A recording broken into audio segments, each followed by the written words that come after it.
This is Keeley Bunker. What you just saw were the very last moments of her life. It was September 2019, and Keeley, just 20 years old, was walking home after what should have been a night of celebration. She'd been to a rap concert with her best friend Monique in Birmingham, laughing, dancing, enjoying herself. Nothing unusual for a young woman with so much life ahead of her. After the concert, they decided to hit a popular nightclub, Snobs. A few drinks, a little dancing, and then it was time to call it a night. Or at least that's what Keeley thought. What happened next would change everything. Keeley never made it back home. Instead, her body was found the next day, partially hidden beneath tangled branches near a quiet brook in Wigginton Park, not far from her home. The place was peaceful, serene even, but that's where Keeley's life ended. This wasn't just a random attack. It was a betrayal by someone she trusted, someone she had known for years. A friend, a childhood companion, was the last person she would have expected to turn into the very danger that would take her life. The truth behind what happened that night will make you question how someone you trust can be the very person who harms you the most. Hit the like button if you've watched this far and tell us in the comments where you're watching from. Keeley Bunker was born in 1999 in Tamworth, a small, tight-knit town in Staffordshire, England. Growing up, she was the apple of her parents' eyes, Debbie and Christopher Bunker, who showered her with love and care. Keeley wasn't just their daughter, she was their pride and joy, and together with her two younger siblings, she helped hold the family together. She was always the nurturing figure, someone who people could rely on, and her family meant everything to her. It was clear that she had a bright future ahead of her, one filled with hope, love, and endless potential. Standing at only 4 feet 11 inches, Keeley had a petite figure, but her presence was undeniable. With long, chocolate brown hair and striking blue eyes, she had an innocent beauty that drew people in. She had a smile that could light up any room, a laugh that could fill the air with warmth, and a heart that was as big as her dreams. It was the kind of energy you couldn't ignore, the kind of girl you'd remember long after she left the room. As a child, Keeley dreamed of becoming a mother one day. She often said she wanted 3 kids. She wanted a family of her own, a home full of love, just like the one she grew up in. She had always been a caretaker, a natural nurturer. At just 20 years old, she had already started making her way in the world.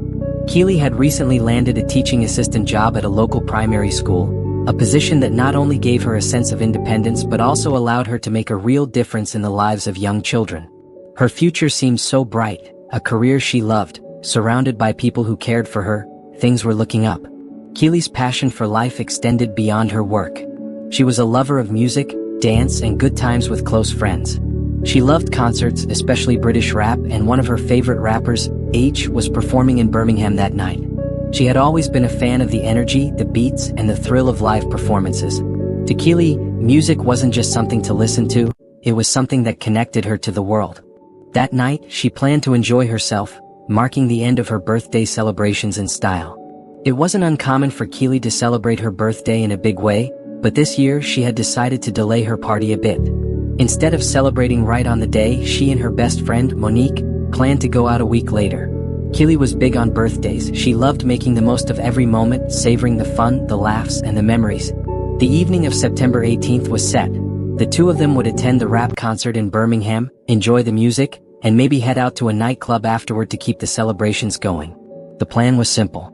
They would dance, have fun, and then Keeley would return home to prepare for her big job interview the next afternoon. It was all mapped out, with everything in place for the perfect night. As the concert ended at 11 p.m., Keeley and Monique were ready to call it a night. The night had been full of life and energy, and they were both excited about how the evening had turned out. But the night wasn't over just yet. They headed to Snobs, a popular nightclub not far from the venue, eager to keep the good times rolling. It was the kind of place where people let loose and danced the night away, filled with laughter, music, and the hum of conversation. Once at the club, Keeley and Monique ordered 4 bottles of vodka Red Bull, an energizing mix to help them keep going. According to Monique, they weren't drunk, just a little tipsy, still very much in control, enjoying the music, the company, and the atmosphere of the club.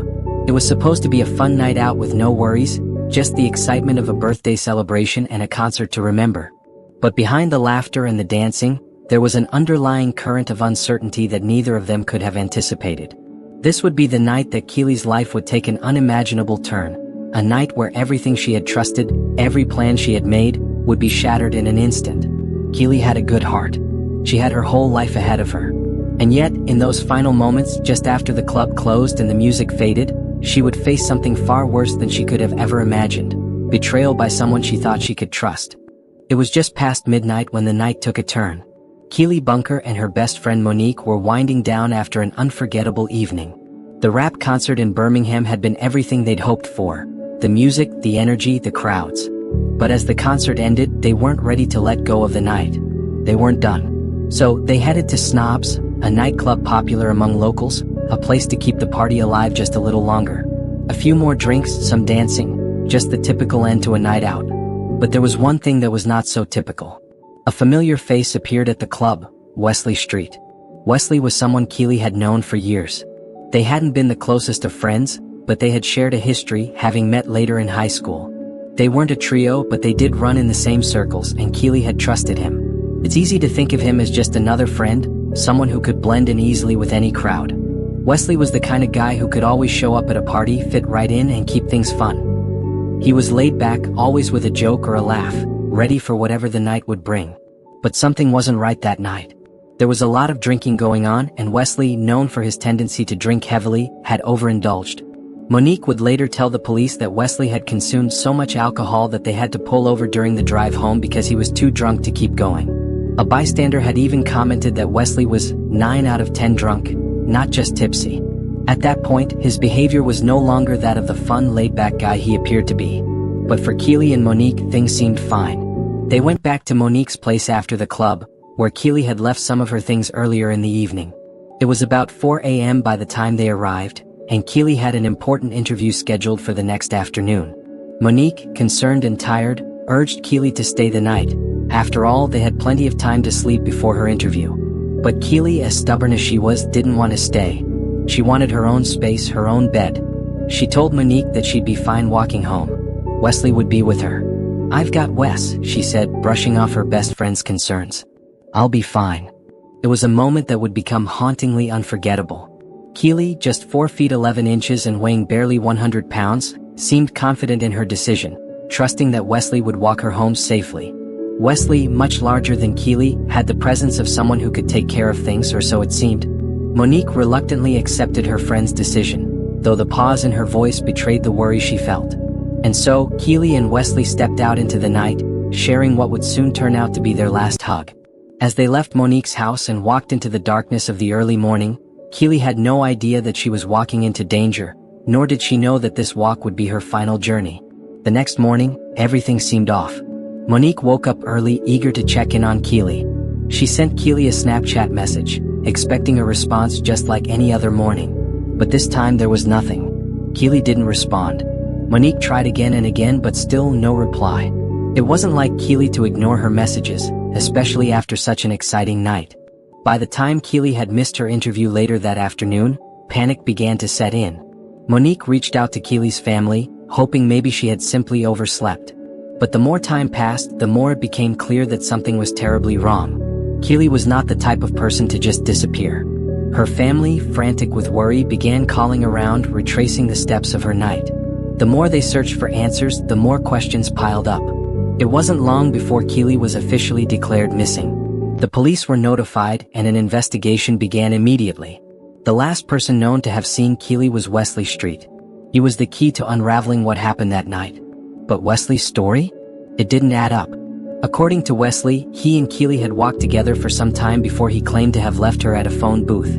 He said he'd been feeling sick and didn't want to walk any further. But there was something about his version of events that didn't sit right with investigators. Why would Keeley, so small and vulnerable, be left alone at a phone booth in the middle of the night, with no one else around? Why didn't Wesley have a clearer explanation of where she was going next? As the investigation began to unfold, it became increasingly clear that something was wrong. Wesley's alibi was shaky, his demeanor off. When asked to provide his phone for investigation, he hesitated. Then, when he finally handed it over, he gave the wrong passcode. This was the first major red flag. But the real breakthrough came when Keeley's body was found. Her uncle, who had been helping search, discovered her body in a shallow stream in Wigginton Park. She was face down, partially submerged in the cold water, tangled in branches. She had been brutally murdered. Her clothes had been torn off. Her shoes were missing.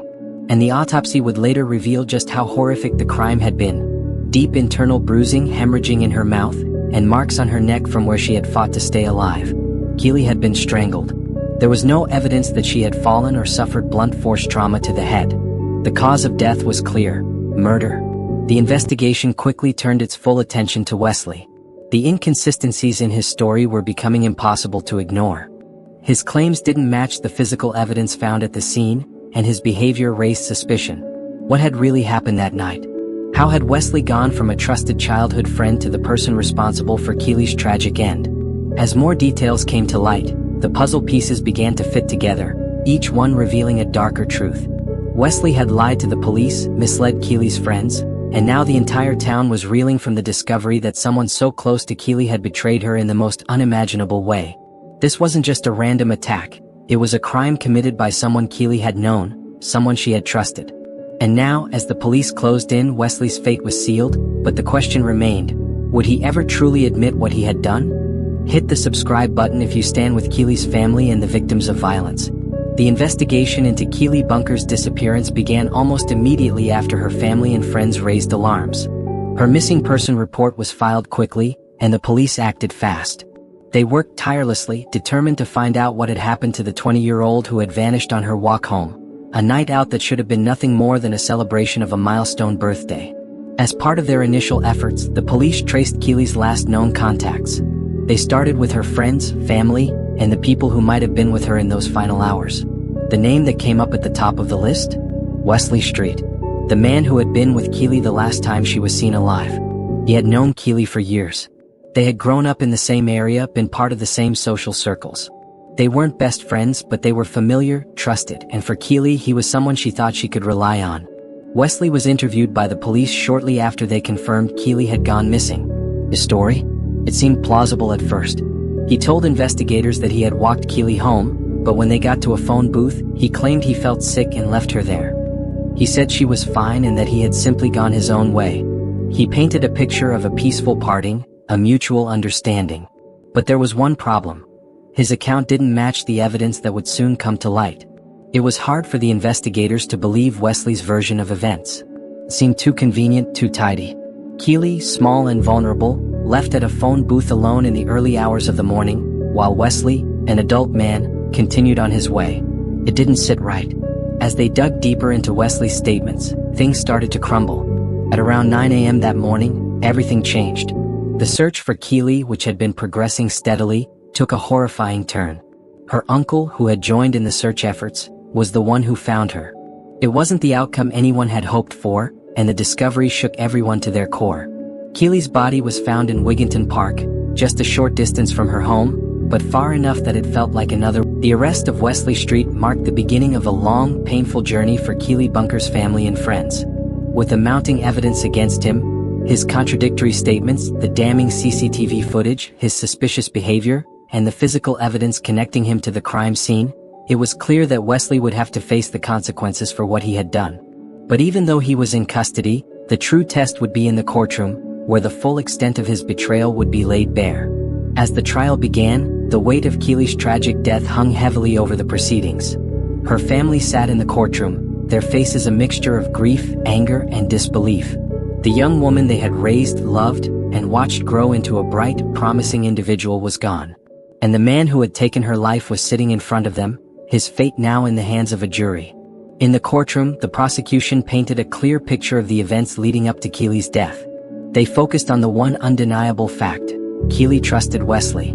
He was someone she had known since childhood, someone she thought was a friend. He was someone who had been there for her, someone she thought she could rely on. But in the early hours of September 19, 2019, that trust was shattered in the most horrific way possible. The prosecution argued that the attack was not spontaneous. Wesley's story about an accidental death during consensual sex was quickly dismantled. Keeley had fought back.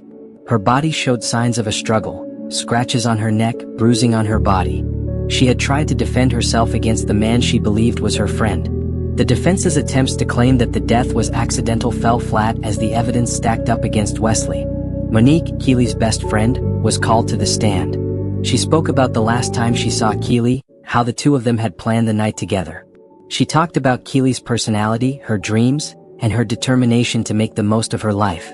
Monique's testimony was filled with raw emotion as she described Keeley's innocence and the trust she had in the people around her. It was clear that Monique felt the weight of her friend's tragic end deeply. Wesley, however, took the stand with a very different story. His defense team tried to portray him as someone who had made a mistake, someone who hadn't meant for things to go so horribly wrong. But his attempts to convince the jury of his innocence only highlighted the flaws in his story. He claimed that Keeley had flirted with him and that their encounter had become physical. According to him, she had kissed him, and in the heat of the moment, he had placed his arm around her neck. He said he didn't realize she had stopped breathing until it was too late.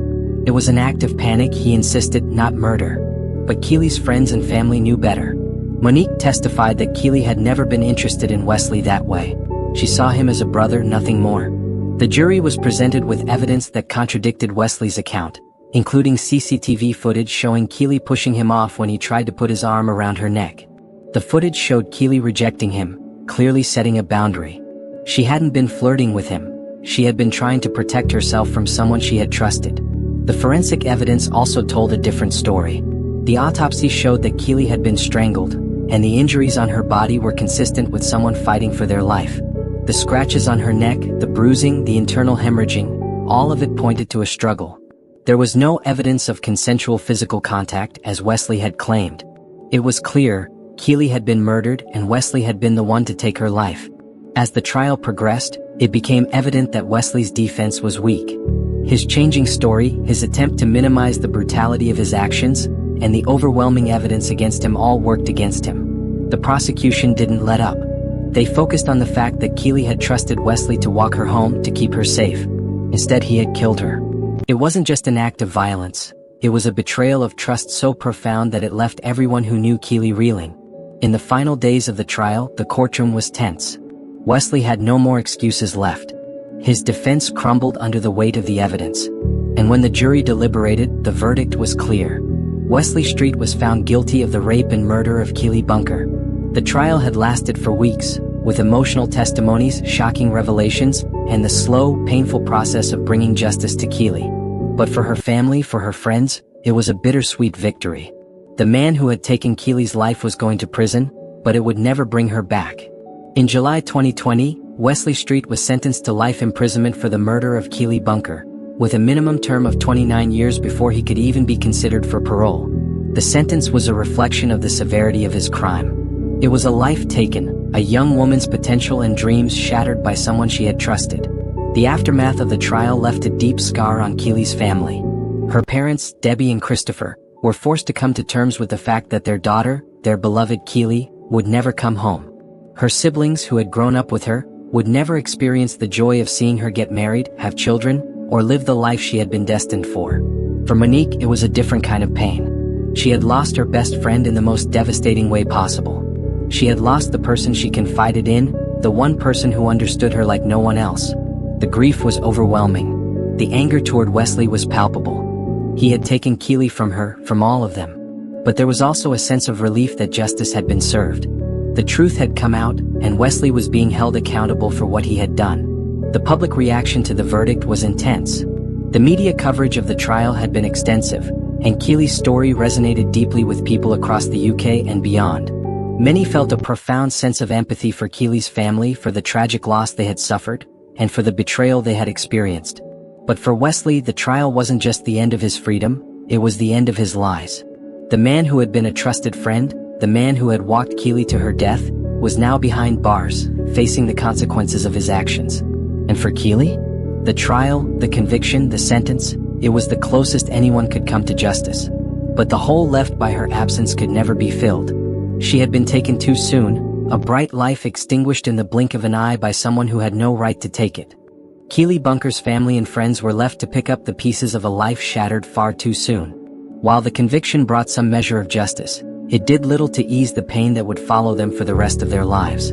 Keeley was gone, and no amount of prison time for her killer could bring her back.